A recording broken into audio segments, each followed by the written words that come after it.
नमस्कार साथियों, कैसे हैं आप सभी। मैं उत्तम और एक बार फिर से आप सभी साथियों का स्वागत करता हूं आपके अपने परिवार जेई क्लासेस मेरठ पर। साथियों, उम्मीद करता हूं कि आप सभी अच्छे होंगे और अपनी पढ़ाई को निरंतर सुचारू रूप से जारी कर रहे होंगे। साथियों, हम पढ़ रहे थे भारत में परिवहन और कल हमने बात की थी किसके बारे में।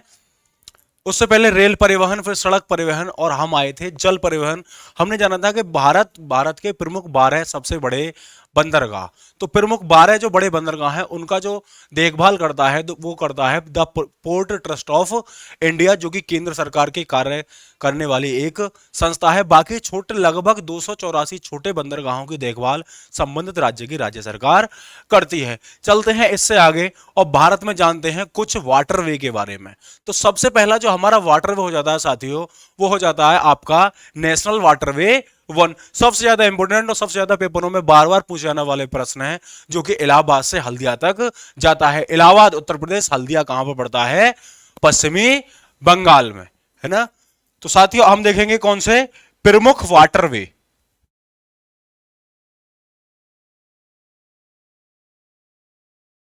जलमार्ग, ठीक है, प्रमुख जलमार्ग। तो पहला कौन सा होता है साथियों? National waterway one. ये कहां तक जाता है? इलाहाबाद से हल्दिया। भारत का सबसे बड़ा और सबसे प्रसिद्ध जो नेशनल वाटरवे है ये यह वही है। इसकी जो टोटल लेंथ हो जाती है वो लगभग साथियों 1620 किलोमीटर हो जाती है। तो टोटल लंबाई कितनी हो जाती है? 1620 किलोमीटर। इसके बाद आता है साथियों नेशनल वाटरवे टू, जो कि जाता है सादिया से धुबरी तक 981 किलोमीटर के साथ। तो कौन सा हो जाता है साथियों? National waterway two. कहां से कहां तक जाता है? असम में पड़ता है सादिया से धुबरी। कितना साथी? 981 किलोमीटर। ठीक। इसके बाद पड़ता है साथियों केरल में पड़ने वाला कोल्लम से कोटापुरम, और टोटल लेंथ हो जाती है 205 किलोमीटर। तो यहां पर देखेंगे साथियों नेशनल वाटरवे थ्री। कहां से? कोल्लम से कोटापुरम।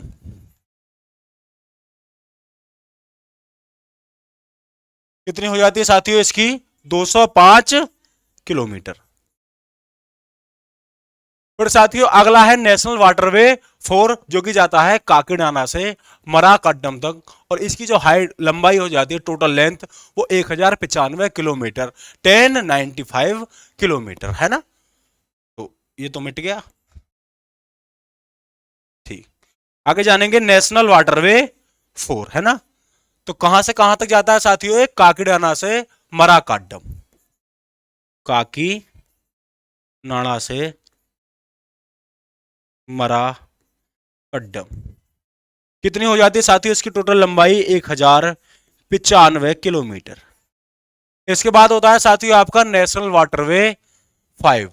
तलचर से धबरा तक जाता है 621 किलोमीटर के साथ, तलचर से धबरा तक। तो नेशनल वाटरवे फाइव कहां से? तलचर से धबरा तक। कितना हो जाता है साथियों? 621 किलोमीटर।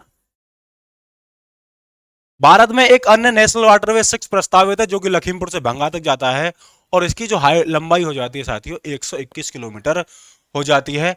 तो ऊपर की तरफ देखेंगे कौन सा आपका national waterway six. National waterway six कहां से कहां तक जाता है साथियों? लखीमपुर से भंगा।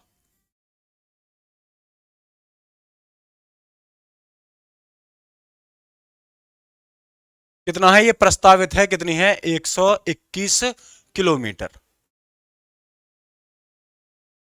ये है आपका प्रस्तावित।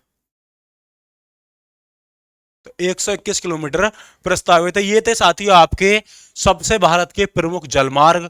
नेशनल वाटरवे वन कहां से? इलाहाबाद से हल्दिया 1621 किलोमीटर। दूसरा हो जाता है आपका नेशनल वाटरवे टू, सादिया से धुबरी 981 किलोमीटर। तीसरा हो जाता है साथियों आपका नेशनल वाटरवे थ्री, कोल्लम से कोटापुरम 205 किलोमीटर। तीसरा हो जाता है नेशनल वाटरवे फोर जो कि कहाँ तक जाता है साथियों, काकड़ियाना से मराकाड्डम 1095 किलोमीटर। चौथा हो जाता, पांचवा हो जाता है साथियों नेशनल वाटरवे 5 तलसर से धवरा 621 किलोमीटर। नेशनल वाटरवे 6 लखीमपुर से भंगा 121 किलोमीटर ये प्रस्तावित है। तो चलिए चलते हैं आगे। और आज बहुत डिमांड आ रही थी कि मिट्टी बढ़ाएंगे, तो सॉइल के बारे में चर्चा करेंगे। भारत में कितने प्रकार की जो मृदा जो है वो पाई जाती है। ठीक है, चलिए चलते हैं। देखो आज बात करेंगे हम किसकी साथियों, मिट्टी, सॉइल। तो हम एक एक मिट्टी को विस्तार से चर्चा में करेंगे और कम शब्दों में और डिटेल में बिल्कुल चर्चा करेंगे और कम शब्द लेंगे। ठीक है, तो सबसे पहले मिट्टी। देखो विज्ञान की वह शाखा जिसके अंतर्गत मिट्टी का अध्ययन किया जाता है उसे कहते हैं पेडोलॉजी। पेडोलॉजी से जुड़ा हुआ एक रूप है, दूसरा नाम है पेट्रोलॉजी। देखो साथियों, पेडोलॉजी में किसका अध्ययन किया जाता है, मिट्टी का। लेकिन अगर पेट्रोलॉजी की बात करें तो उसमें किसका अध्ययन किया जाता है, चट्टानों का। ठीक है, तो यहां पर एक ब्रैकेट में देखेंगे पेडोलॉजी, पेडो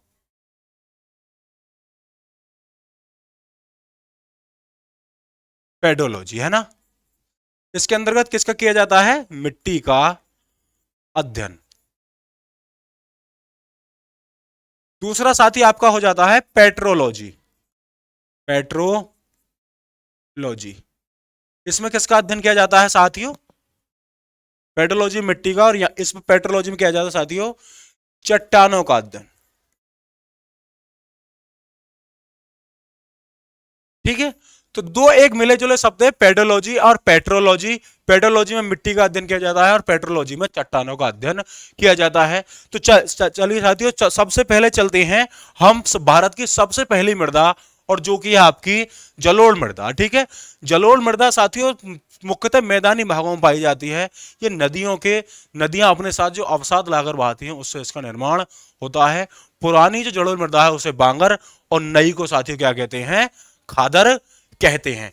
यहां पर क्या होता है, नाइट्रोजन तथा किसकी, पोटास की अधिकता पाई जाती है, जबकि सॉरी किसकी अधिकता पाई जाती है साथियों, पोटास व चूने की अधिकता पाई जाती है, लेकिन नाइट्रोजन, फास्फोरस तथा ह्यूमस की कमी पाई जाती है। ठीक है, तो सबसे पहले जो हमारी जो मृदा है साथियों वो आपकी है जलोढ़ मृदा, जलोढ़ मृदा। इसके अंदर क्या होता है साथियों, जलोढ़ मृदा के अंतर्गत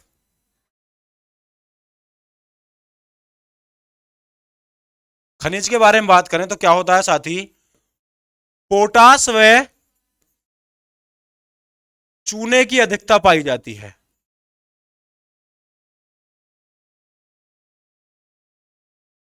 पाई जाती है, जबकि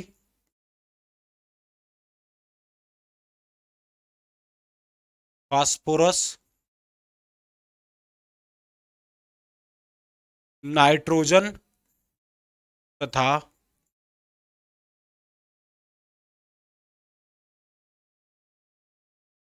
ह्यूमस की कमी पाई जाती है।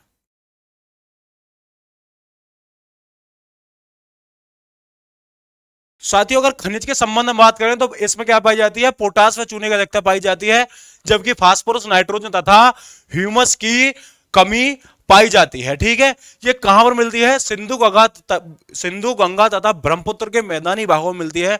पुरानी को बांगर और नई मृदा को क्या बोलते हैं, पुरानी को बांगर और नई को क्या बोलते हैं साथियों, खादर बोलते हैं। ठीक है, तो तेजी से चल रहे हैं, थोड़ा सा और हल्का सा स्पीड कैसे करेंगे, मंदी करेंगे। ठीक है, चलिए कहां पर मिलती है साथियों ये,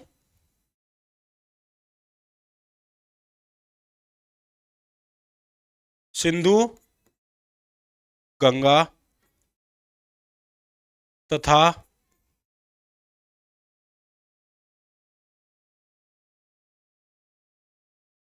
तथा ब्रह्मपुत्र के मैदानी भागों में पाई जाती है। किसमें, मैदानी भागों में पाई जाती है। तो कहां पर पाई जाती है, सिंधु गंगा तथा ब्रह्मपुत्र के मैदानी भागों में पाई जाती है। नवीन जलोढ़ मृदा को क्या कहते हैं? नवीन जलोढ़ मृदा को, तो कलर बदलेंगे थोड़ा सा दिखेगा, तो क्या कहेंगे साथियों? खादर,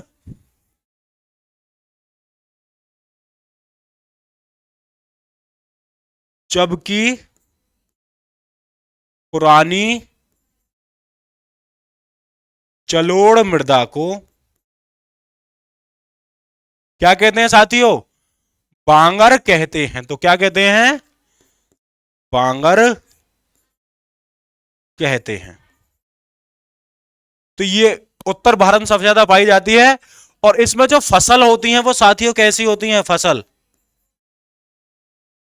गेहूं,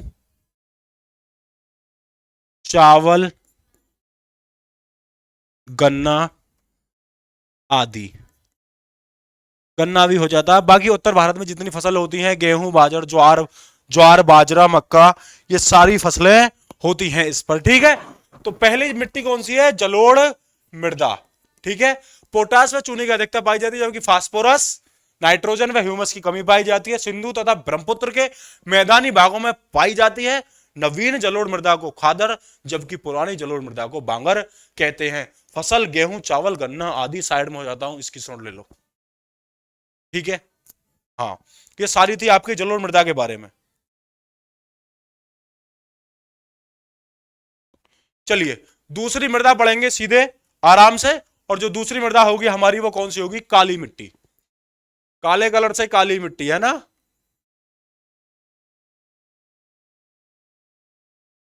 काली मिट्टी को साथियों क्या कहते हैं?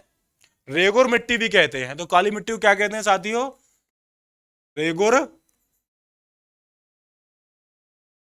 काली मिट्टी को क्या कहते हैं साथियों? रेगुर मिट्टी भी कहते हैं। किसको? काली मिट्टी को रेगुर मिट्टी भी कहते हैं। ठीक है, अच्छा, इसमें जो खनिजों की पाई जाती है, तो खनिज साथियों तीनों, अधिकतर मिट्टी में नाइट्रोजन, फास्फोरस तथा ह्यूमस की कमी पाई जाती है। ठीक है, लेकिन यहां पर पोटास व चूने की अधिकता पाई जाती है, जबकि इसके साथ लोहा व एल्यूमिनियम भी पाए जाते हैं, है ना। तो क्या है इसके बारे में? पहली लाइन, खनिज के बारे में बात करेंगे तो किसके है? पोटास व चूने की अधिकता पाई जाती है, जबकि नाइट्रोजन, फास्फोरस व ह्यूमस की कमी पाई जाती है। और लोहा, लोहा थोड़ा ठीक ना लगेगा, है ना। आयरन करें, आयरन व एल्यूमिना भी पाए जाते हैं।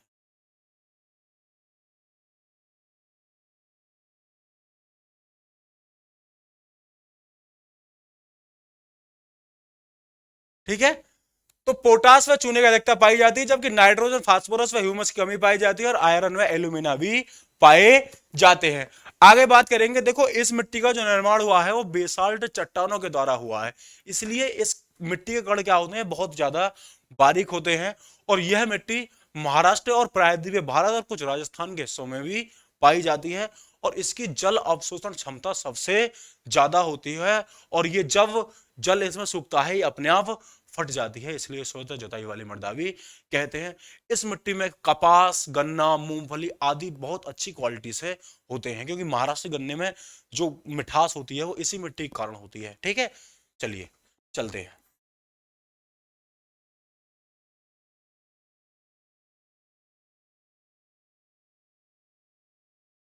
इसका निर्माण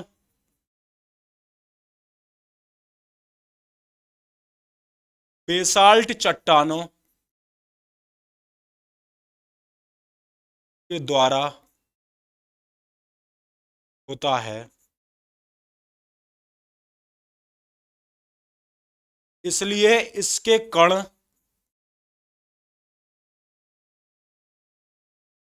काफी बारीक होते हैं। बारीक का मतलब समझ रहे हो, बहुत ज्यादा पतले होते हैं, ठीक है।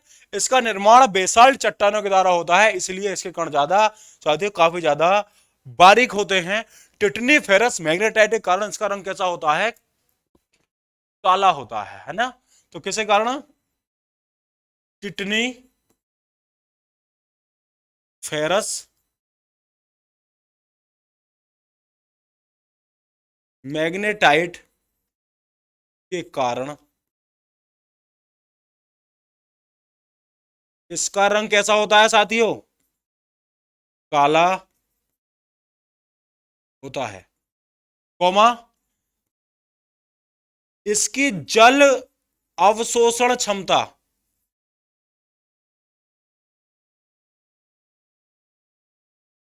इसकी जल अवशोषण क्षमता सबसे कम होती है, सॉरी, सर्वाधिक होती है।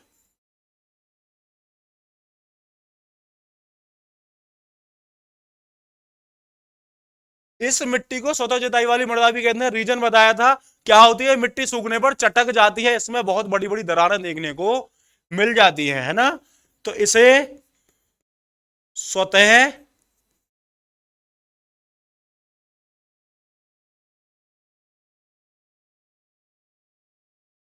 जुताई वाली मृदा भी कहते हैं। अच्छा, ये मिट्टी पाई कहां कहां पर जाती है ना। सबसे पहली बात तो पहले फसल लिखेंगे। फसल यहां पर क्या होती है? तो गन्ना अच्छा होता है, कपास भी अच्छी होती है, चुकंदर भी अच्छा होता है ना, और मूंगफली भी अच्छी होती है। कहां कहां पाई जाती है साथियों?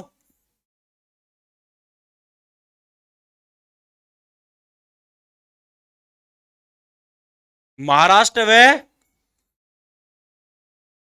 प्रायद्वीपीय भारत। तो कहां कहां पर पाई जाती है?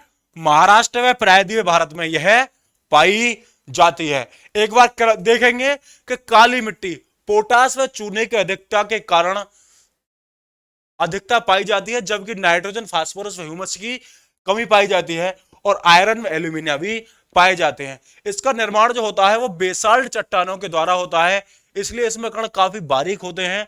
और टिटनी फेरस मैग्नेटाइट के, सॉरी, टिटनी फेरस मैग्नेटाइट के कारण इसका रंग काला होता है। इसकी जल अवशोषण क्षमता सभी मिट्टियों में सबसे ज्यादा होती है, और ये जब जल को सोख लेती है, जब ये सूखती है तो ये अपने आप ही इसमें दरार के साथ ये फट जाती है, इसलिए इसे स्वतः जुताई वाली मृदा भी कहते हैं। इसमें फसलों की बात करें तो गन्ना, गेहूं, कपास, मूंगफली, और महाराष्ट्र व प्रायद्वीप भारत में ये मिट्टी पाई जाती है ना। कपास, गन्ना, मूंगफली, तंबाकू भी होता है इसमें, ठीक है। चलिए, तो अपने दूसरी मिट्टी कौन सी, यानी हल्का सा तेज हो रहा है ना। देखो एडजस्ट करेंगे थोड़ा सा, क्योंकि सिलेबस काफी बड़ा है ज्योग्राफी का, है ना। तो लगभग हम 35 36 37 क्लासों में हम इसे कंप्लीट कर पाएंगे, ठीक है। फिर भी नहीं, अगर हम स्लो स्पीड में चलेंगे तो ये 50 से 60 क्लास बैठेंगी। देखो टाइम की कमी है, टाइम क्या है, सभी के पास कम है। कंपटीशन में क्या होता है, टाइम की कमी होती है। हम इन चीजों को एक बार आप नोट कर लेंगे। 1 घंटे की क्लास होती है, 1 घंटे की क्लास में, लेकिन अगले 10 से 5 मिनट में एक बार पढ़ेंगे, फिर आगे आप 5 मिनट, 2 मिनट, 3 मिनट में इसको रिवाइज करते हुए चले जाएंगे। तो टाइम की कमी है, ठीक है। उसी टाइम की कमी को ध्यान में रखते हुए हम आपके लिए आए हैं बेहतरीन तरीका, ठीक है। चलिए चलते हैं आगे की तरफ। उम्मीद करते हैं ये सारी चीजें समझ में आई होंगी, ठीक है। चलिए, अब साथियों हम किसके बारे में बात कर रहे हैं? लाल पीली मिट्टी, है ना। असल में वो लाल पीली मिट्टी को ही लाल मिट्टी कहा जाता है, और आयरन ऑक्साइड के कारण इसका रंग कैसा होता है? लाल होता है। ये प्रायद्वीपीय भारत में पाई जाती है। तो कहां पर पाई जाती है साथियों? ये प्रायद्वीपीय भारत में पाई जाती है। अब सीधी बात है, नाइट्रोजन, फास्फोरस तो ह्यूमस की कमी होगी, लेकिन साथ इसके साथ इसमें कैल्शियम की भी कमी होती है, ठीक है। चलिए,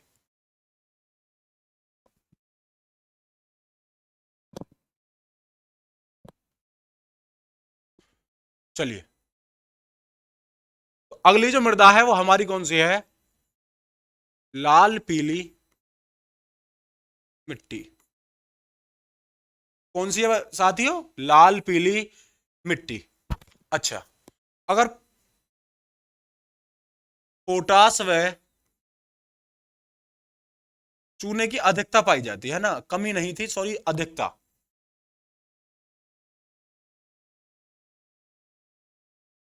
पाई जाती है, जबकि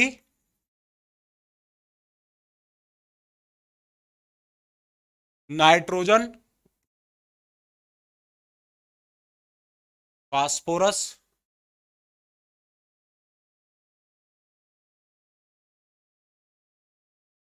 ह्यूमस की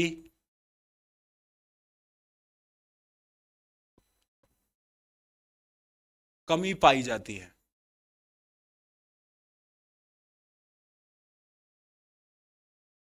देखो यह एक कैसी है, यह एक निच्छालित मृदा है। कैसी मृदा है? निच्छालित मृदा है। तो यह कैसी है? यह एक निच्छालित मृदा है। और निच्छालित मृदा का मतलब क्या होता है? किसी भी चीज में से छन जाए, है ना। यहां से इस मृदा में से पानी के साथ साथ जो मिट्टी की जो पोषक तत्व होते हैं, जो मिट्टी की उर्वरक शक्ति को बढ़ाते हैं, वो सारी नीचे चले जाते हैं। इसलिए यहां पर मोटे अनाज होते हैं, है ना। मोटे अनाज हो गए, दलहन हो गए, चावल हो गए, ऐसी यहां पर चीजें होती हैं, ठीक है ना।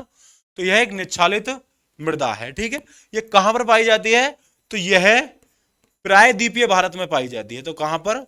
प्रायद्वीपीय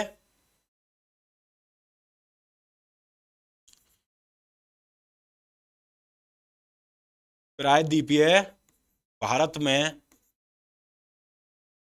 पाई जाती है। तो कहां पर पाई जाती है साथियों? यह प्रायद्वीपीय भारत में पाई जाती है, ठीक है। आयरन ऑक्साइड, आयरन ऑक्साइड की अधिकता के कारण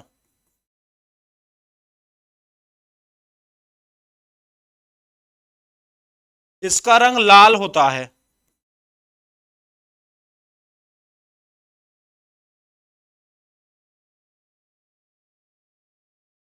और प्रायद्वीप भारत में पाई जाती है। फसल की बात कर लें तो फसल कौन सी पाई जाती है? तो चावल हो गया,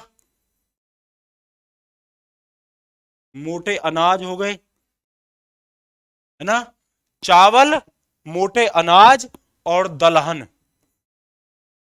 दलहन में दाल आती है, मोटे अनाज में ज्वार बाजरा, ये सारी चीजें मोटे अनाज में आते हैं, ठीक है।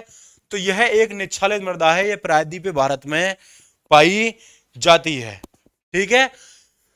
आयरन ऑक्साइड के कारण इसका रंग लाल होता है। फसल की बात करें तो चावल, मोटे अनाज, दलहन यहां पर पाए जाते हैं। लाल पीली मिट्टी के बारे में पूछेगा कि इस मिट्टी में इस मिट्टी का रंग लाल किस कारण से होता है, तो बता देंगे साथियों, आयरन ऑक्साइड की अधिकता के कारण लाल होता है, ठीक है। विनोद बता देंगे। तो किसके कारण होता है? कि आयरन ऑक्साइड की अधिकता के कारण इसका रंग कैसा होता है? लाल होता है। खनिज की बात करें तो पोटास व चूने की अधिकता पाई जाती है, जबकि नाइट्रोजन, फास्फोरस व ह्यूमस की कमी पाई जाती है ना।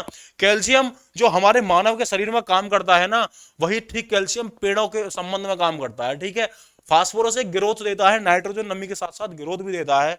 और जो ह्यूमस होता है वो पेड़ों में शक्ति देता है ना, अपार जो ऊर्जा एनर्जी देता है। वो कौन सा तत्व देता है? वो देता है साथियों ह्यूमस। इससे आगे चलेंगे लेटराइट मिट्टी, जिसे हम मखरेली मिट्टी के नाम से भी जानते हैं।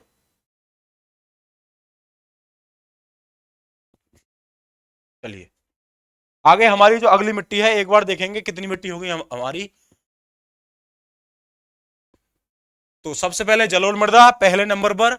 दूसरे नंबर पर हमने पढ़ी थी ये वाली मृदा, काली मिट्टी। तीसरे नंबर हमने पढ़ी थी लाल पीली मिट्टी।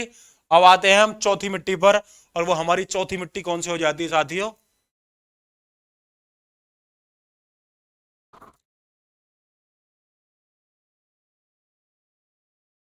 लेटेराइट मिट्टी। देखो मसाले, कॉफी, चाय वाय जो इसी मिट्टी में होती हैं, ठीक है। मसाले, कॉफी, चाय वाय जो होती हैं इसी मिट्टी में होती हैं। इस मिट्टी का दूसरा नाम क्या है? मखरेली।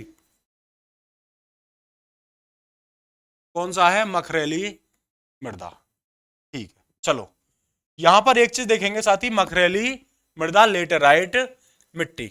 चलो,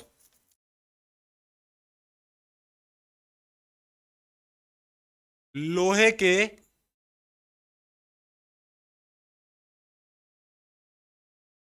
ऑक्साइड,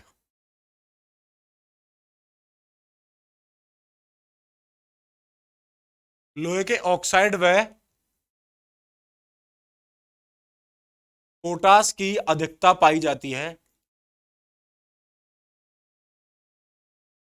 वह कौन सा? फास्फोरस, ये सभी में कम पाया जाता है फास्फोरस। कौन सा? नाइट्रोजन। और अगला है साथी कैल्शियम, इस इसमें कमी पाई जाती है कैल्शियम की। कैल्शियम व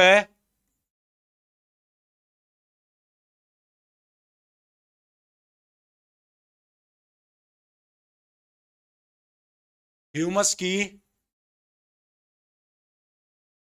कमी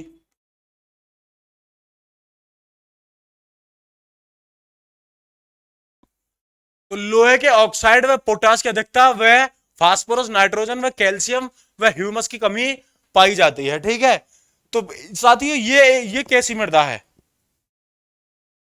यह भी एक क्या है? निक्षालित मृदा है।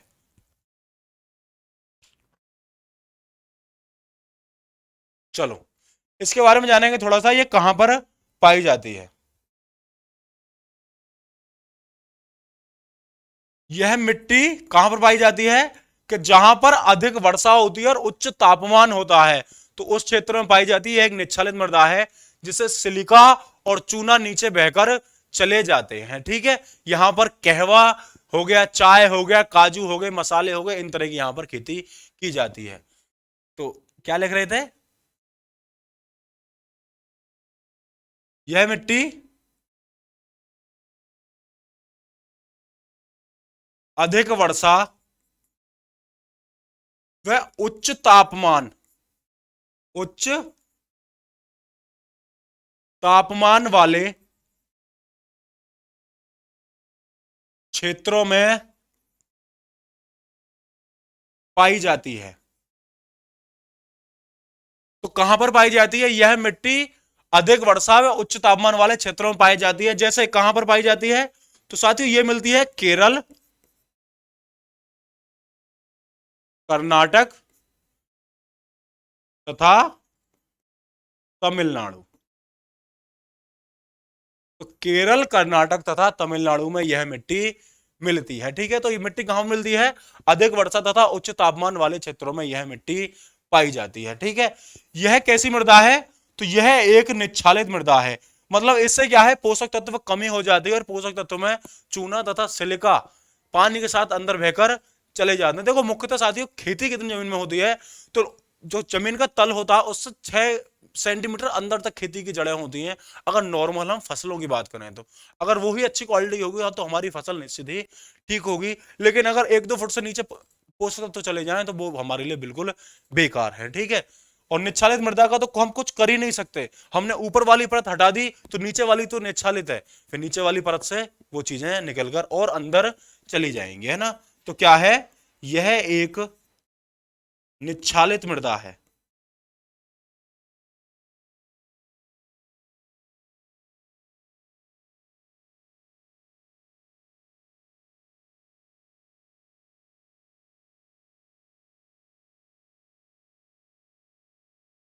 जिसके कारण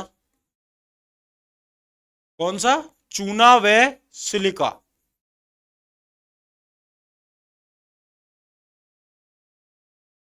पानी के साथ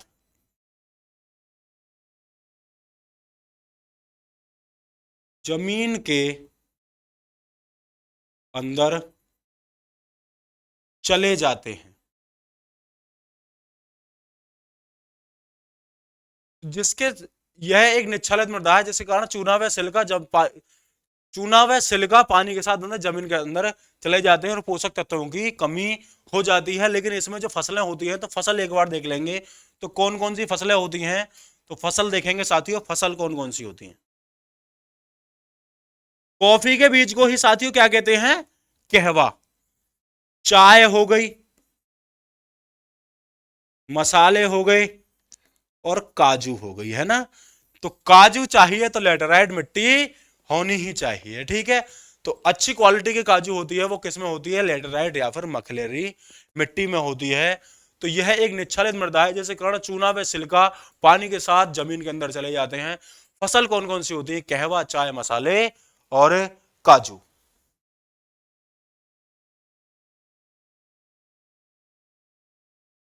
चलो अगली मिट्टी पढ़ेंगे साथियों, मरुस्थलीय मिट्टी। देखो मरुस्थलीय मिट्टी, जो मरुस्थल में जो मिट्टी पाई जाती है वो क्या कहलाती है, मरुस्थलीय मिट्टी, ठीक है। यहां पर लवणों की मात्रा क्या होती है, ज्यादा होती है, लेकिन नाइट्रोजन और किसकी, आपकी पोटास हो गया, है ना। और नाइट्रोजन, पोटास और चूने की क्या यहां पर कमी पाई जाती है। तो आगे बात करेंगे क्या, मरुस्थलीय मृदा।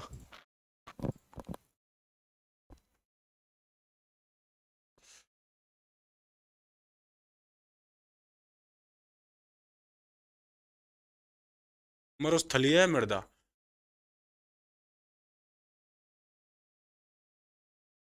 इसमें लवणों की समुचित मात्रा पाई जाती है, क्या, लवणों की समुचित मात्रा पाई जाती है, जबकि ह्यूमस, फास्फोरस, पोटास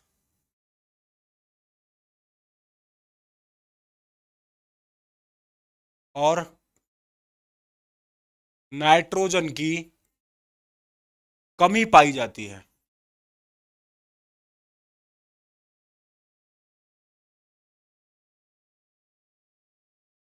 तो क्या होता है साथियों, इसमें जो खनिजों की बात करें तो इसमें लवणों की समुचित मात्रा पाई जाती है, जबकि ह्यूमस, फास्फोरस, पोटास और नाइट्रोजन की कमी पाई जाती है, ठीक है। अच्छा, इसमें जो साथियों आयरन होता है वो समुचित मात्रा में पाया जाता है, तो आयरन इसमें समुचित मात्रा में पाया जाता है, ठीक है। तो आयरन इसमें किस कैसे पाया जाता है, समुचित मात्रा में पाया जाता है, क्या, आयरन।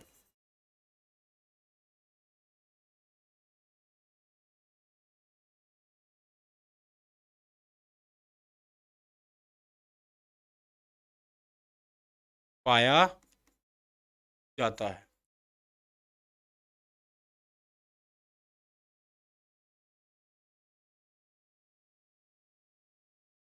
इसमें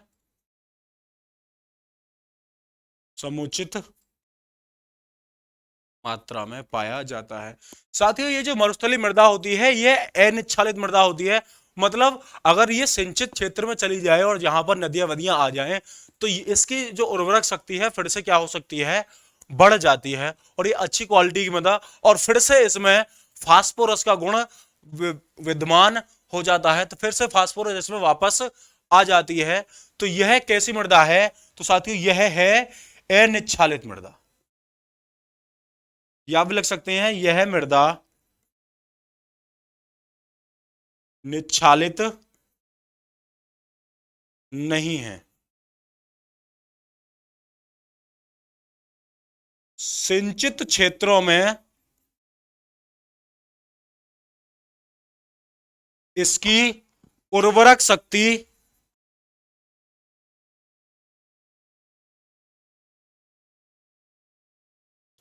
बढ़ाई जा सकती है, या फिर एक शब्द में कहें तो मरुस्थलीय मृदा को सिंचित कर कर हम वापस से उर्वरक बना सकते हैं। इसका मरुस्थलीय मृदा बनने का सीधा सीधा मेजर एक डिफरेंस होता है कि यहां पर पानी की बहुत ज्यादा कमी होती है, लेकिन यहां पर अगर फसल की बात करें तो फसल हो जाते हैं गेहूं, बाजरा और जैसे मोटे अनाज। तो फसल की बात करें तो कहां पर हो जाएगा, अच्छा कहां पर पाया जाएगा, पश्चिमी राजस्थान और गुजरात में यह मृदा पाई जाती है, ठीक है। तो पश्चिमी राजस्थान, गुजरात में यह मृदा पाई जाती है। अगर यहां पर फसल की बात करें तो फसल क्या होगा, गेहूं, बाजरा और मोटे अनाज। तो क्या पाया जाता है साथियों, गेहूं, बाजरा और मोटे अनाज इसमें पाए जाते हैं। आगे जो अगली हमारी मिट्टी है वो है साथियों लवणीय मृदा या फिर रेह या फिर कल्लर। इसमें जो कल्लर मिट्टी होती है इसमें मानव का जो बहुत बड़ा हाथ होता है इसे बनाने का। किसानों के द्वारा क्या होता है कि जब एक क्षेत्र को बार बार सिंचित किया जाता है और बार बार उसमें एक ही फसल, धान जैसी फसलें या फिर जो सिंगाड़े बोलते हैं ऐसी फसलें की जानी चाहिए, तो फिर वो फसल साथियों कैसी हो जाती है, वो मृदा कैसी हो जाती है, लवड़ीय या रेह कलर हो जाती है। और एक समय के बाद उस मृदा में कुछ नहीं होता, वो कलर बन जाती है और आगे वाले 100-200 सालों में वो फिर से कुछ खाद वाद डालकर उसको उपजाऊ बना सकते हैं। लेकिन जितने दिनों में बिगड़ेगी उसी से अधिक दिनों में ये सुधरेगी। ठीक है, अगर मान के चलो ये 10 साल में बिगाड़ी है तो 10 साल में ही सुधर जाएगी, लेकिन इसकी जान निकाल ली बूढ़ी तो उतना ही 50 साल 100 साल का टाइम इसमें लगेगा। तो हमारी जो अगली मिट्टी है साथियों वो कौन सी है साथियों, लवणीय मृदा या फिर रेह कल्लर।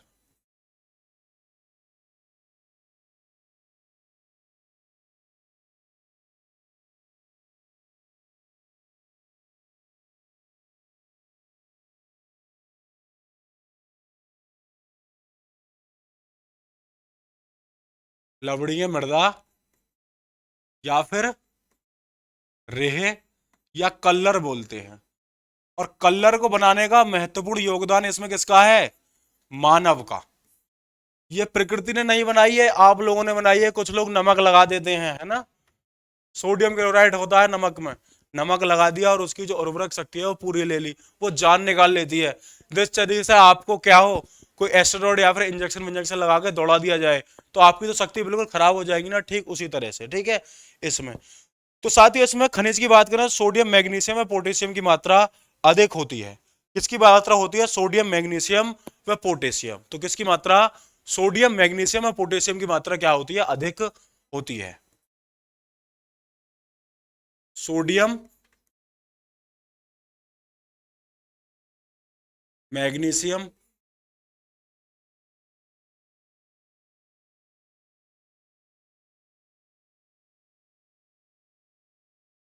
तथा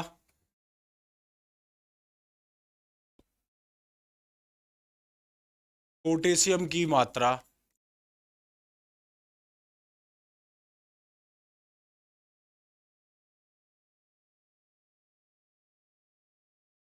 तो किसमें क्या है, सोडियम मैग्नीशियम तथा पोटेशियम की मात्रा अधिक होती है।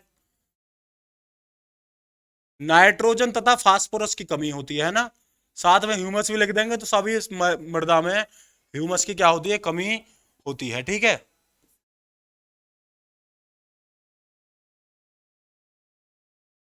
नाइट्रोजन तथा फास्फोरस की कमी होती है।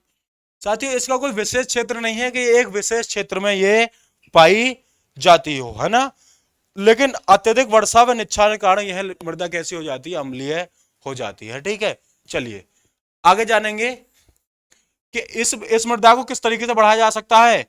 तो इस मृदा को दूसरा ही पार्ट है ना कि मरुस्थलीय मृदा जो पहले वाली मृदा थी उसकी जो उर्वरक शक्ति थी उसको हम कैसे बढ़ा सकते थे, सिंचित करके। लेकिन इस मृदा को कैसे बढ़ाया जा सकता है, उसे उपजाऊ बनाते थे हम, किसको, मरुस्थलीय मृदा को सिंचित करके।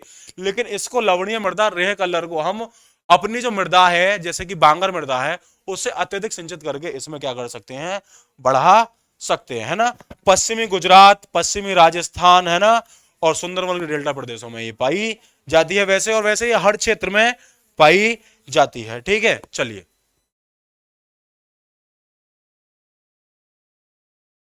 इस मृदा को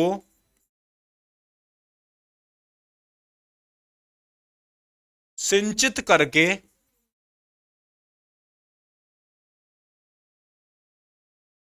बढ़ाया जा सकता है। तो इस मृदा को कैसे बढ़ाया जा सकता है साथियों, सिंचित करके बढ़ाया जा सकता है।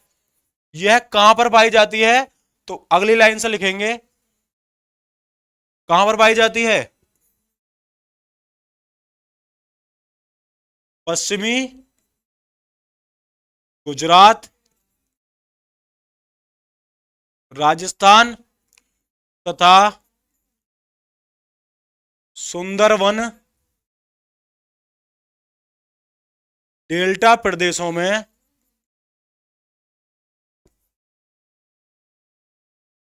पाई जाती है। तो कहां पर पाई जाती है साथियों? ये पश्चिमी गुजरात, राजस्थान तथा सुंदरबन डेल्टा प्रदेशों में पाई जाती है। सर्वाधिक संख्या पाई जाती है, लेकिन ये पाई तो संपूर्ण भारत में ही जाती है। कौन सी मृदा? लवणीय मृदा, रेह कलर। आप खुद भी बना सकते हैं मृदा को अत्यधिक सिंचित करके, लेकिन ऐसा करना बिल्कुल साथियों क्या है? गलत है। अगर यहां पर हम फसल की बात करें तो फसल कौन कौन सी होती है? गेहूं, धान, है ना, आदि। तो यहां पर अगर फसल की बात करें तो क्या होती है? गेहूं और धान आदि यहां पर फसल होती हैं। तो लवणीय मृदा, रेह या कल्लर, सोडियम, मैग्नीशियम तथा पोटेशियम की मात्रा अधिक होती है। नाइट्रोजन तथा फास्फोरस की कमी होती है। लेकिन जबकि साथियों इस मृदा को सिंचित करके बढ़ाया जा सकता है। पश्चिमी गुजरात, राजस्थान तथा सुंदरबन के डेल्टा प्रदेशों में पाई जाती है। अगर साथियों फसलों की बात करें तो फसल क्या है? गेहूं, धान आदि, है ना। थोड़ा सा इसमें स्पीड हो गई थी तो मैनेज करेंगे थोड़ा सा, ठीक है। चलिए देख लेंगे एक बार।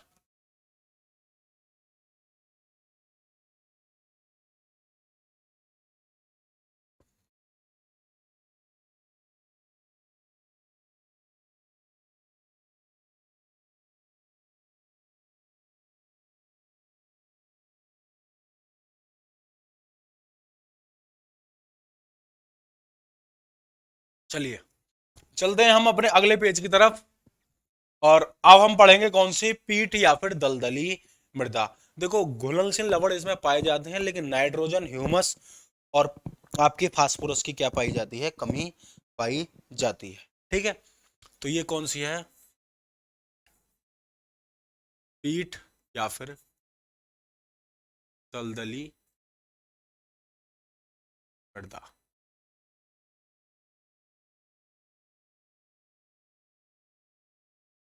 पीठ या फिर दलदली मृदा। तो पीठ या फिर दलदली मृदा, तो कौन सी मृदा है साथियों? पीठ या फिर दलदली मृदा, है ना। तो क्या इसके साथ में क्या है साथियों? कि घुलनशील लवणों की पर्याप्तता पाई जाती है। घुलनशील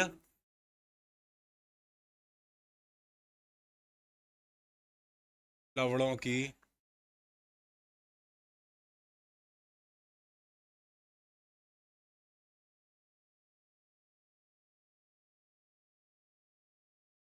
जाती है, जबकि किसकी साथियों? नाइट्रोजन, फास्फोरस व ह्यूमस की कमी पाई जाती है।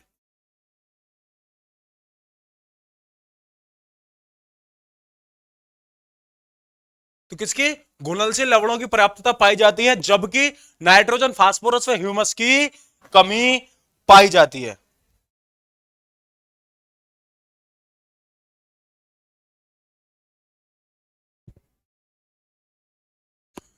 देखो यह जो मृदा है भारी वर्षा तथा उच्च तापमान वाले क्षेत्रों में पाई जाती है। यह जो मृदा है पीठ या फिर दलदली मृदा भारी वर्षा तथा उच्च तापमान वाले उच्च आर्द्र सॉरी यह जो मिट्टी है भारी वर्षा तथा उच्च आर्द्रता। आर्द्रता का मतलब जहां पर नमी की मात्रा ज्यादा पाई जाती है, तो तापमान भी ज्यादा होता है, ठीक है। लेकिन क्या है, यह वर्षा तापमान को अगर एक चीज साइड में कर दें तो यह वर्षा जहां यह मिट्टी जहां पर भारी वर्षा होती है तथा कैसा तापमान होता है, तापमान भी थोड़ा सा उच्च होता है, ठीक है। लेकिन बहुत बड़ी मात्रा में क्या होती है, वहां पर आर्द्रता पाई जाती है, वहां पर पाई जाती है ना। यह मिट्टी पाई जाती है डेल्टाई प्रदेशों में, निम्न मैदानों में तथा भारत के तटीय भागों में मिट्टी पाई जाती है ना, है ना। इसमें जो कुछ जैसे क्या अपशिष्ट पाए जाते हैं ना, जो जो नदियों द्वारा लाए गए अवसाद, और जो अवसाद जो है वो वहां पर ऊपर परत ढक लेती है मिट्टी वाली। तो O2 की कमी के कारण क्या होता है, वो अवशोषित नहीं हो, मतलब क्या है, उनका अपघटन नहीं हो पाता, ऑक्सीजन की कमी हो जाएगी वहां पर। और उन जो जो अवशेष बहाए या अपने साथ पेड़ हैं, कुछ झाड़ियां हैं, कुछ मिट्टी है, कुछ कागज हैं, जैसे कुछ भी मान सकते हैं अपशिष्ट में। तो जब वो अपशिष्ट आते हैं तो इनका क्या होता है, O2 कमी के कारण उनका अपघटन नहीं हो पाता, ठीक है। तो आगे यहां पर समझेंगे।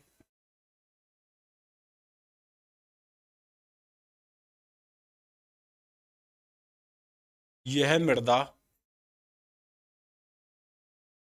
भारी वर्षा तथा उच्च आर्द्रता वाले, यह यह यह मृदा भारी वर्षा तथा उच्च आर्द्रता वाले क्षेत्रों में पाई जाती है। जैसे वो क्षेत्र कौन कौन से हो जाएंगे? निम्न मैदान,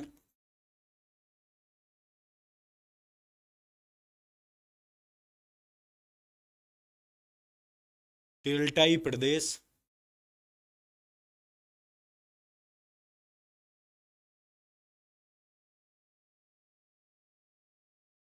निम्न मैदान डेल्टाई प्रदेश, और क्या क्या हो जाएगा साथियों बताओ?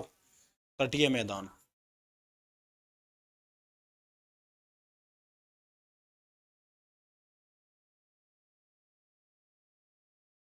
तो यह मृदा जो है भारी वर्षा तथा उच्च आर्द्रता वाले क्षेत्रों में पाई जाती है, तापमान भी ज्यादा होता है। निम्न मैदान डेल्टाई प्रदेश और तटीय प्रदेशों में यह मृदा पाई जाती है ना। ऑक्सीजन की कमी के कारण जो नदियां अपने द्वारा अवसाद लाकर लाती हैं उनका अपघटन नहीं हो पाता है।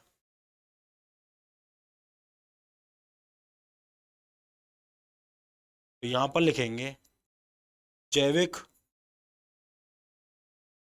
पदार्थों की क्या पाई जाती है? अवसाद को जैविक पदार्थ कहते हैं जिन पर जीवन है जो टूट गए है ना। जैविक पदार्थों की अधिकता पाई जाती है जिनका, तो जैविक पदार्थों की क्या पाई जाती है साथियों? अधिकता पाई जाती है जिनका किसकी? ऑक्सीजन की कमी के कारण। किसके कारण?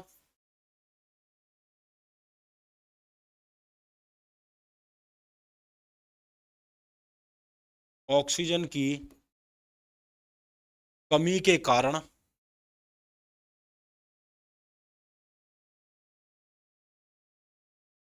अपघटन नहीं होता है। तो जिनका ऑक्सीजन की कमी के कारण क्या होता है साथियों? अपघटन नहीं होता है। ठीक है। तो यह पीठ है और दलदली मृदा घुलनशील लवणों की पर्याप्तता, लेकिन नाइट्रोजन, फास्फोरस और ह्यूमस की कमी पाई जाती है। यह मृदा भारी वर्षा तथा उच्च आर्द्रता वाले क्षेत्रों में पाई जाती है, जैसे कि निम्न मैदान, डेल्टाई प्रदेश और तटीय मैदान।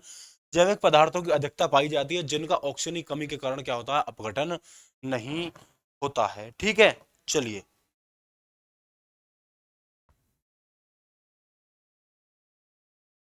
देख लेंगे एक बार, है ना।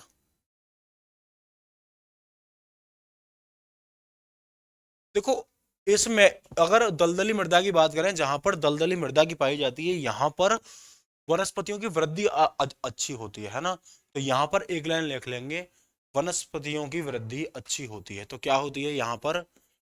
यहां पर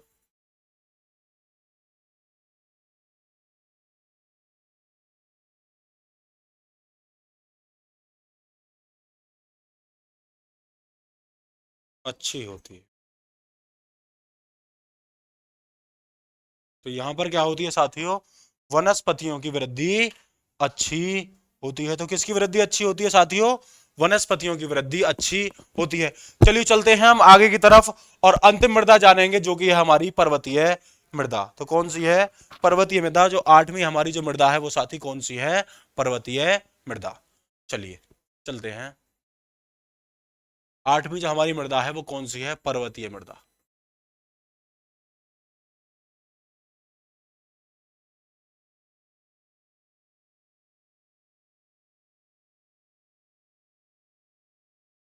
देखो, खनिज की बात करें कि पर्वतीय मृदा में क्या होता है? पर्वतों के पाद पर होती है अत्यधिक बारिश, और अत्यधिक बारिश के बाद के कारण इस मृदा का क्या हो जाता है? निच्छल हो जाता है, और अत्यधिक जो पोषक तत्वों की क्या हो जाती है? कमी हो जाती है। इसी के कारण इस मृदा की जो प्रकृति है वो कैसी हो जाती है? अम्लीय हो जाती है। तो तुमसे पूछेगा कि यह मृदा कैसी होती है पर्वतीय मृदा, तो बता देंगे यह मृदा क्या होती है? अम्लीय होती है। ठीक है, ठीक, लिखेंगे इसके बारे में।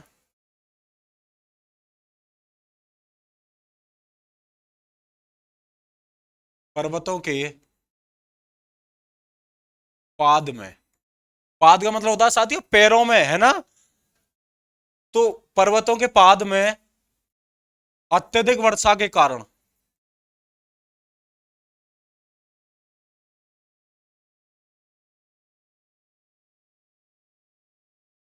यह मृदा निच्छालित हो जाती है। क्या हो जाती है?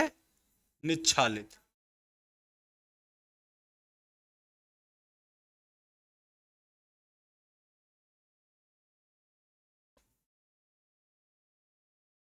जिससे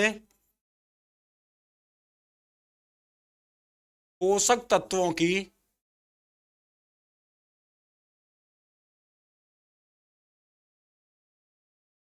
कमी हो जाती है।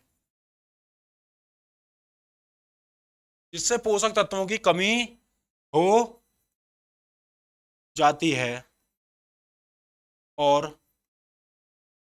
जिससे पोषक तत्वों की क्या हो जाती है? कमी हो जाती है और इस मृदा की प्रकृति कैसी हो जाती है साथियों? तो इस मृदा की प्रकृति कैसी हो जाती है? अम्लीय।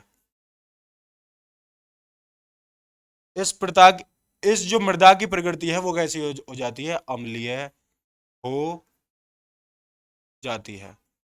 इस मृदा की जो प्रकृति है साथियों वो अम्लीय हो जाती है। तो इस मृदा की प्रकृति कैसी हो जाती है साथियों? अम्लीय हो जाती है। ठीक है। अच्छा, अगर इसकी कुछ विशेषताओं की बात करें तो हिमालय पे प्रायद्वीप भारत में पाई जाती है ना। पर्वतीय ढालों पर विकसित होने के कारण इसमें क्या होता है साथियों? इसकी मिट्टी की परत कैसी होती है? बहुत ज्यादा पतली होती है। तो इसकी मिट्टी की परत कैसी होती है साथियों? बहुत ज्यादा पतली होती है। अब फसल की बात करें तो कहवा होता है, चाय होती है, और कहवा, चाय और फल होता है। तो क्या होता है? कहवा, चाय और फल। तो कहाँ कहाँ पर पाई जाती है? अगर इसकी विशेषताओं की थोड़ी सी बात करें तो ये ले लेंगे। ठीक है, चलो।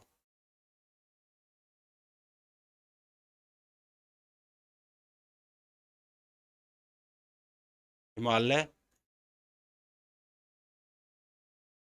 के क्षेत्रों में, यह हिमालय के क्षेत्रों में तथा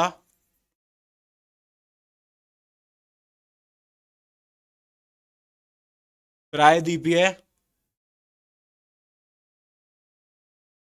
तो यह हिमालय के क्षेत्रों में तथा प्रायद्वीपीय भारत में पाई जाती है।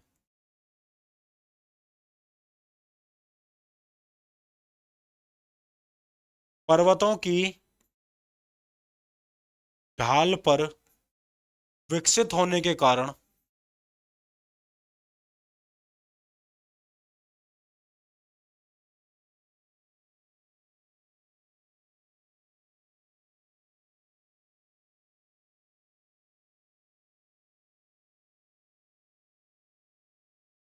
यह अत्यधिक पतली होती है। खिप्पा सा ना होता, मिट्टी की जो परत होती है वो पतली होती है, जो बालू मिट्टी की होती है वो पतली होती है ना। जैसे मिट्टी पतली ना होती, रेत पतला होता है, रेत से ऊपर जहां पर जिन खेतों के आसपास कच्चा रास्ता और मील के ट्रैक्टर वैक्टर को जोड़ते हैं तो वो बिल्कुल आ जाता है पाउडर से भी महीन, है ना। तो उसको बोलते हैं परत, जो होती है मिट्टी की वो पतली होती है। तो पर्वतों की ढाल और विकसित होने के कारण ये है अत्यधिक पतली होती है। तो सीधी में बात करें तो इसके लिए जो प्रमुख फसलें हैं वो कौन सी हैं? फसल यहां पर होती हैं कहवा, चाय और फल। कहवा, चाय और फल। साथियों, थोड़ी सी स्पीड से चले गए थे, ठीक, लेकिन हम कर चुके हैं 8। हमारी जो मिट्टी पाई जाती है, ठीक है। मिट्टी एक ऐसा टॉपिक है जो लगभग 2 से ढाई घंटे चाहिए इसके लिए। लगभग हमने 40 से 50 मिनट के अंदर हम इसे कंप्लीट कर चुके हैं, जो कि पर्वतीय मृदा से आखिर तक। तो बड़े ही प्यार से हम एक बार इसे शुरू से देखेंगे कि हमने कैसे कैसे इसके बारे में चर्चा की है, और आप बने रहेंगे हमारे साथ। तो चलेंगे, देख सकते हैं इसके बारे में। मैं साइड में देख लेता हूँ थोड़ा सा। चलिए, हाँ कर सकते हैं। फिर चलते हैं हम आगे की तरफ, चर्चा करेंगे इसके बारे में फिर से। ठीक है, जितना हमने आज पढ़ा है। थोड़ा सा तेज चले थे हम, ठीक है। हाँ, हमने शुरू किया था साथियों कहाँ से, थोड़ा ऐसा लेंगे जो हमने यूज नहीं किया हो, तो हमने ये वाला यूज नहीं किया, ठीक है। चलिए, है ना, तो बाद में मिटाना पड़ेगा, ठीक है। प्रमुख, भारत में हमने पहले पढ़े थे प्रमुख जलमार्ग के बारे में, जैसा कि आपके इसके सामने है, तो हमने पढ़े थे साथियों प्रमुख जलमार्ग। और प्रमुख जलमार्ग में पढ़ा था हमने नेशनल वाटरवे वन, जो कि इलाहाबाद से हल्दिया तक जाता था 1620 किलोमीटर के साथ। दूसरा जलमार्ग है हमारा सादिया से धुबरी 981 किलोमीटर। तीसरा जो जलमार्ग है हमारा कोल्लम से कोटापुरम 205 किलोमीटर। फिर तीसरा जलमार्ग है साथियों हमारा काकड़ियाना से मराकाड्डम 1095 किलोमीटर। तीसरा जो जलमार्ग है हमारा तलचर से झाबरा 621 किलोमीटर। अगला जो कि पांचवा हो गया है, तो छठा जो जलमार्ग है हमारा लखीमपुर से भंगा, जो 121 किलोमीटर तक प्रस्तावित है वर्तमान में, है ना। आगे चलते हैं साथियों, मैं साइड में खड़े होकर बोलता हूँ, आप देखेंगे मिट्टी। मिट्टी के जो अध्ययनों क्या कहते हैं साथियों, वो कहते हैं आपका पेडोलॉजी। तो मिट्टी के अध्ययनों क्या क्या बोलते हैं साथियों, पेडोलॉजी। लेकिन जबकि मिट्टी से एक जुड़ा हुआ ही शब्द है, क्या है साथियों, पेट्रोलॉजी। इसके द्वारा करते हैं चट्टानों का अध्ययन। तो पहली जो मृदा थी साथियों, जलोढ़ मृदा थी, पोटास व चूने की क्या पाई जाती है साथियों, अधिकता पाई जाती है, जबकि नाइट्रोजन फास्फोरस व ह्यूमस की कमी पाई जाती है इसके अंदर, ठीक है। यह जलोढ़ मृदा नदी कहां पर, सिंधु गंगा तथा ब्रह्मपुत्र के मैदानी भागों में पाई जाती है, और आगे दक्षिण भारत में कृष्णा कावेरी गोदावरी के मैदानी भागों में पाई जाती है। पुरानी जलोढ़ मृदा को क्या कहते हैं, बांगर, और नई को क्या बोलते हैं, खादर।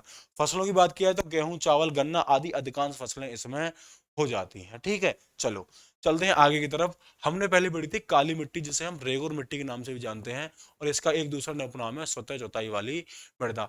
टिटनी फेरस मैग्नेटाइट के कारण इसका रंग कैसा होता है, काला होता है, ठीक है। पोटास व चूने की अधिकता पाई जाती है, जबकि नाइट्रोजन फास्फोरस व ह्यूमस की कमी पाई जाती है। आयरन व एल्यूमिनियम प्रचुर मात्रा में पाए जाते हैं। इसका निर्माण कैसे होता है, बेसाल्ट चट्टानों के द्वारा होता है, इसलिए इसके कण काफी बारीक होते हैं। रंग का हमने जान लिया, इसकी जल अवशोषण क्षमता सबसे ज्यादा होती है। इसे स्वतः जुताई वाली मृदा भी कहते हैं। फसल गन्ना कपास चुकंदर मूंगफली महाराष्ट्र व प्रायद्वीप भारत में ये पाई जाती है, ठीक है। आगे देखें हमने लाल पीली मिट्टी, पोटास व चूने की अधिकता पाई जाती है, जबकि नाइट्रोजन फास्फोरस व ह्यूमस की कमी पाई जाती है। यह एक निच्छालित मृदा है, यह प्रायद्वीप भारत में पाई जाती है। आयरन ऑक्साइड अधिकता के कारण इसका रंग कैसा होता है, लाल। अगर हम साथियों इसमें फसल की बात करें, तो चावल मोटे अनाज और दलहन की यहाँ पर फसल होती है, ठीक है। आगे चलेंगे साथियों हम, कौन सा, लेटराइट मिट्टी। लोहे के ऑक्साइड व पोटास की अधिकता के कारण में फास्फोरस नाइट्रोजन व कैल्शियम व ह्यूमस की कमी पाई जाती है। अधिकता पाई जाती है किसकी, लोहे के ऑक्साइड व पोटास की। यह मिट्टी अधिक वर्षा व उच्च तापमान वाले क्षेत्रों में पाई जाती है, और यह एक निच्छालित मृदा है, जिसके कारण चूना व सिलिका जमीन के अंदर चले जाते हैं, है ना। लेकिन कहां पर पाई जाती है, केरल कर्नाटक तथा तमिलनाडु में। फसल की बात करें तो कहवा चाय मसाले काजू इसी खेती में होते हैं, तो सबसे ज्यादा बेहतरीन है हमारे लिए, ठीक है। अगली की बात करेंगे मरुस्थलीय मृदा। इसमें लवणों की समुचित मात्रा पाई जाती है, जबकि ह्यूमस फास्फोरस पोटास और नाइट्रोजन की कमी पाई जाती है। आयरन इसमें समुचित मात्रा में पाया जाता है। यह एक निच्छालित मृदा नहीं है, सिंचित क्षेत्रों में इसकी उर्वरक शक्ति बढ़ाई जा सकती है। पश्चिमी राजस्थान गुजरात में ये पाई जाती है। फसल की बात करें तो गेहूं बाजरा मोटे अनाज इसमें काफी मात्रा में देखने को हमें मिलते हैं। लवणीय मृदा या फिर रेहे या फिर कल्लर, इसे हम सिंचित करके भी बढ़ा सकते हैं। पश्चिमी गुजरात राजस्थान तथा सुंदरवन के डेल्टा प्रदेशों में पाई जाती है। फसल की बात करें गेहूं धान, सोडियम मैग्नीशियम तथा पोटेशियम की मात्रा अधिक होती है, नाइट्रोजन तथा फास्फोरस की कमी होती है, ठीक है। पीट या फिर दलदली मृदा, घुलनशील लवणों की पर्याप्तता पाई जाती है, जबकि नाइट्रोजन फास्फोरस व ह्यूमस की कमी पाई जाती है। यहाँ पर वनस्पतियों की वृद्धि कैसी होती है साथियों, अच्छी होती है, ठीक है। यह मृदा भारी वर्षा तथा उच्च आर्द्रता वाले क्षेत्रों में पाई जाती है, जैसे कि निम्न मैदान डेल्टाई प्रदेश और तटीय मैदान। जैविक पदार्थों की यहाँ पर अधिकता पाई जाती है, और ऑक्सीजन की कमी के कारण इनका अपघटन नहीं होता है, ठीक है। अगली मृदा थी साथियों पर्वतीय मृदा। रिश्तों के पाद, पर सॉरी रिश्तों के पाद कह दिया, है ना। तो पर्वतों के पाद में अत्यधिक वर्षा के कारण यह मृदा निच्छालित हो जाती है, जिसके पोषक तत्वों की कमी हो जाती है, और इस मृदा की प्रकृति कैसी हो जाती है, अम्लीय हो जाती है। यह हिमालय के क्षेत्रों में तथा प्रायद्वीप भारत में पाई जाती है। पर्वतों की ढाल पर विकसित होने के कारण यह अत्यधिक पतली होती है। फसल की बात करें तो कौन सा हो जाएगा, चाय और कहवा यहाँ पर फसल हो जाएंगे। तो कौन से फसल हो जाएंगे, चाय और कहवा यहाँ पर फसल हो जाएंगे, ठीक है। तो चाय और कहवा यहाँ पर फसल हो जाएंगे। तो साथियों हमने जाना किसके बारे में, मिट्टी के बारे में जाना किसके, आज हमने सॉइल को पढ़ा, डिटेल में पढ़ा, थोड़ा तेजी से तो पढ़ा, लेकिन आज हमने सॉइल को पूरी तरह से कंप्लीट कर लिया है ना। तो आपका टारगेट क्या रहना चाहिए साथियों, जैसे आप कभी पढ़ते हैं तो आपका टारगेट रहना चाहिए कि आप जिस भी बुक को प्रेफरेंस कर रहे हैं उससे आप पढ़ेंगे, उसे पढ़ने के बाद आप प्रीवियस ईयर लगाएंगे, जितने सवाल अगर आपके ठीक हो रहे हैं तो उनको ठीक करेंगे, तो आप एक सही दिशा में जा रहे हैं। लेकिन आप कुछ भी अलग थलग पढ़ रहे हैं तो आपकी जो साथियों दिशा है वो थोड़ी सी अलग है, ठीक है।